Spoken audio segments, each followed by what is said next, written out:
Hi, my name's Billy, I read books, and welcome back to my channel, Book Reading Billy, and welcome to my wrap-up for September of 2022, which was, unfortunately, a pretty rubbish month.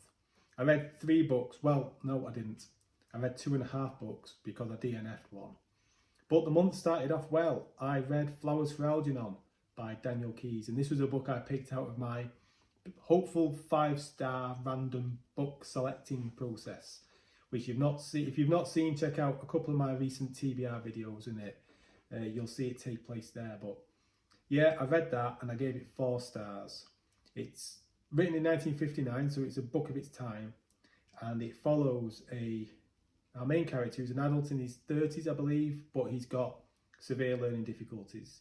And scientists are able to, they've been experimenting on animals and have been able to boost their intelligence, and they believe it's time to try it on a human. And our main character is selected, and the operation takes place on him to boost his intelligence and his intellect to make him, or try to make him, a genius. And the story is written in diary format from his point of view, and he's writing down his words, his thoughts, his feelings, and his story basically. And you see his writing getting better as his intelligence begins to grow. And it's a sad story. It's a tear-jerking, emotional story. There's nothing really surprising that happens in it, but it's written in a way where you can kind of see what's going to happen, or you know what's happening. It's just he doesn't understand, or things are being discussed, so you know what's likely to happen, and then you see that taking place, and the story just gradually grinds towards the end point of what you think might be happening. So it's not upsetting, but it's a bit heartbreaking when you can see the path the character is on. As I said, it is a book of its time, so there are some words and phrases that are a bit dated that just wouldn't get used in today's society, in today's language. So I think I said he's got learning difficulties.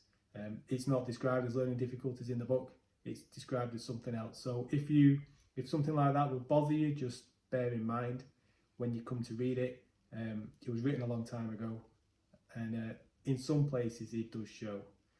But yeah, all in all, 4 stars. It wasn't quite 5 stars because even though it did have a little bit of an impact here, it didn't have a big impact. For that book to be 5 stars for me, I'd want to like feel it in here, you know what I mean, and still be thinking about it now, and it didn't quite have that impact on me. But I would recommend it. It's not a massive book. If you have ever thought about reading it, I would consider checking it out. So after that, after starting off with a good month, 4-star read, I was like, brilliant. I picked up, I can't remember what this one's called. Is it Bonds of Chaos? Put the image there. Bonds of Chaos by Zach Argyle, book 2 in the Threadlight series. And I gave this 2 stars. Now, before I go on as to why I gave it 2 stars, let me just tell you a little bit about the first book, Voice of War. I read Voice of War about last year, and I liked it, really liked it. I gave it 4 stars. I immediately bought book 2, Bonds of Chaos, and I pre-ordered book 3. That's just how much I liked it. So for the fact I've given it 2 stars, you can probably guess how disappointed and cheesed off I was with that. Now, this is an independent author, self-published book, and the reason why I've given it 2 stars is because I just found it dumb, and I didn't notice this in book 1, but I'm the kind of person and the kind of reader who I question things. So like if something's happening, I'll be like, would you not be asking this question? Or have you not noticed this? Or how's this happening? So, and I don't like it when things just happen and it's a case of don't ask any questions, don't think about it, just accept it. And that's what happened with this book quite a few times. So for example, without giving too much away, oh, so this character's just happened to track these people through the wilderness, find them in this encampment, get past all the guards, get past all the people in there, find out where they're being held, get past all the other guards, and jump in just in time to save the day. And how's that happened again? How have they been able to do that? Oh, right, sorry. I'm just not going to ask any questions or think about it. Okay. This character's just sustained some like life-changing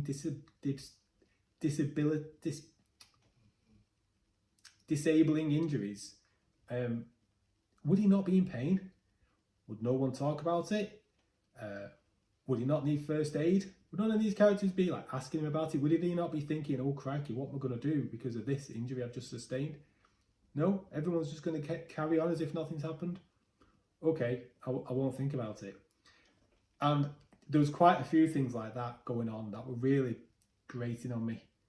And I know that's a personal thing for me. And at that point it was going to be, well, it's a 3-star read this. It's probably just a personal thing for me. I do actually like the world and the story that's going on, even though the story's getting a little bit silly in my eyes now. But then the thing that knocked it down to 2 and nearly made me DNF it was just something that, all I'm going to say is it happens at about 60% into the book, and something needs to happen to some characters, and it happens off screen, kind of. They talk about what's going to happen, but you don't really see it happening, and it's a good job. But all I'll say is if you read that book and you get to that point, just think rib cage. Okay? We have rib cages for a reason. It stops things from getting into places because we have a rib cage. That's all I'm going to say. So I read that and I just put it was on my Kindle and I was like, what? Put the Kindle down, got up, walked off, ranted a little bit, and then came back and just finished the book off in the end. But yeah, that's what knocked it down to 2 stars, I'm afraid. And I don't particularly like speaking negatively about a self-published book because it's an independent author, self-published. But yeah, it's more the disappointment because I like book 1 so much. So I'm wondering what on earth book 3 is going to be like. Is it going to be more of the same, or is it going to be a step up again like book 1? Who knows? I will get to it at some point because, like I say, I pre-ordered it, I've got it. So after that disappointment, I thought, well, it's all right because I'm now going to read The Galaxy in the Ground Beneath, can't remember, it's there, by Becky Chambers. And this is book 4 in the Wayfarers series. And obviously I've read the first 3 books and I had a bit mixed feelings about them. Book 1 was okay, it was nice, it was good. That was about people on a spaceship. Really well written characters, and it was about how they got on and interacted, their friendships. I seem to remember there was a loose plot, some kind of plot driving the story along. But it was good. I could see it was a really well written, nice story. So I got book 2, which I didn't like as much. I think I probably gave that 2 stars, 2.5, because nothing happened. There's these people on a space station and you just follow them living their lives and everyone gets on. And that was it. Book 3 though was really good because there was a plot, there was a story, and it was well written. That's a given from the 3.5 books I've read by Becky Chambers. They are well written. She does really, really good characters, and I really like book 3, which is why I picked up this one, which is book 4. But unfortunately, it follows the same path as what book 2 did, as in there's no plot, there's no story. It's just these aliens this time on a space station, and they all get on, and it's all dead nice, and they all just talk to each other, and it's boring. They all have like a tea party and discuss how they find the idea of cheese disgusting. They go in a like sauna, and it's a bit different because it caters for different alien species, and different alien species are different. They have another tea party and they discuss how they pronounce different words because they have different things in their throats to allow them to speak differently because they're different. And that's it. That's pretty much all that happened in 50% of the book. So I got 50% of the way through it and I didn't want to read. And when a book's making you do that, it's time to put it down. So unfortunately I DNF'd it at 50%. And like I say, it was boring, but it was well written. It was a well written, boring book. There's one thing I can say about Becky Chambers is she can write really, really good characters. But unfortunately, when there's no plot at all, think of if you've read a Robin Hood book, and you know in those parts when the story seems to be taking an age to go anywhere, but there is a story in the background moving it along gradually. Take away the story and imagine all those characters get on. Well, that's a bit like Becky Chambers' books. So yeah, I DNF'd it because I knew I was going to be reading that next and I really wanted to read it.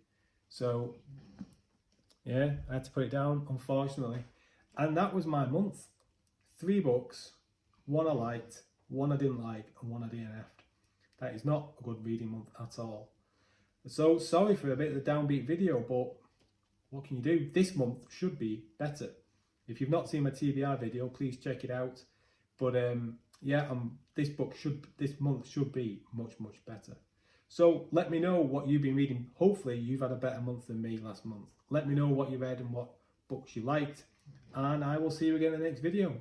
Take care. Bye bye.